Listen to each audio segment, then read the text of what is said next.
Құрметті әріптестер, кеше президентіміз Қасым-Жомарт Кемелұлы қазақ тілі қоғамының төрағасы Рауан Кенжеханұлын қабылдап, қазақ тілі мәселесі бойынша үлкен мәселелер көтергеніне біз қуана қарсы алып отырмыз деп айтуға болады. Неге десеңіздер, біздің өзіміздің саламызға келгенде мына біреу компьютеріміз бар, ассистивный технология деп айтады, көмек қолын беретін, бізге жақсы бағдарламалар өкімет тарапынан жақсы көмектер көрсетіліп жатыр.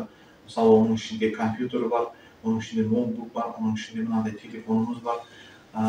Негізінде бірақ оның бәрі мына орыс тілінде болғандықтан біздің қазақ тілді, өзіміздің мемлекеттік тілді адамдарға қиналамыз.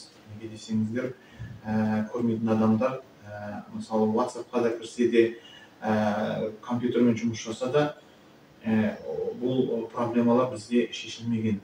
Сондықтан біз енді мына үмітпен қараймыз, осы мәселелерді мемлекеттік деңгейде үлкен мәселе көтеріп, президентіміз өзі қолдап жатқан соң, бізге де, мысалы, сол көздер көрмейтін мүгедектерге де жақсылық ретінде, сол мысалы ноутбукте болсын, мобильдік телефондарда болсын, қазақшаланады.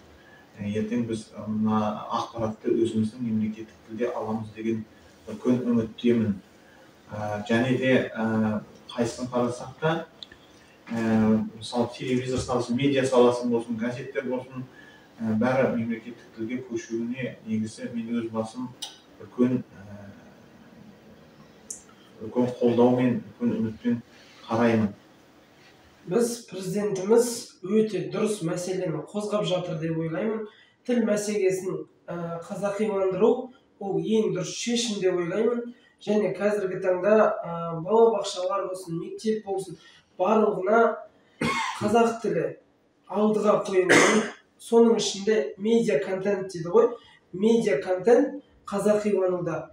Кино болсын, ютубтағы бағдарламалар болсын, телевидение, яғни телебағдарламалардың барлығы қазақ тілінде. Яғни қазір Қазақстанның халқы қазақ тілін көбірек қолдайды, орыс тіліне қарағанда. Жай ғана мысал келтіріп өтейін, жақында өткен Міржақов Оян қазақ тіліндегі кино көбірек сұранысқа ие болды, Американың киносына қарағанда. Бұдан шығар қорытынды қазақ тіліне назарды көбірек қою керек. Одан бөлек анимация. Балалардың анимациялық мультфильм дейміз ғой, соған назар қою керек деп есептеймін. Оған тіпті назар қойылған да жақында ғана GTA, бәріміз бала күннен ойнайтын GTA ойыны, GTA San Andreas ойыны қазақ тілінде шығып жатыр.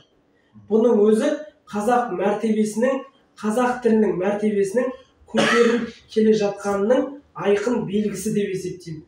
Және біз өзіміз барлығымыз осы жерде отырған қатысушылар барлығымыз қазақ тілін дамуға үлес қосу керекпіз. Ол үшін не істеу керек? Ол үшін бәріміз қазақша сөйлеу керек, мүмкіндігінше. Мысалы, бізде жұмыс істейтін Әсия апай бұрынғыға қарағанда көбірек қазақша сөйлей бастады деп айтамыз біз.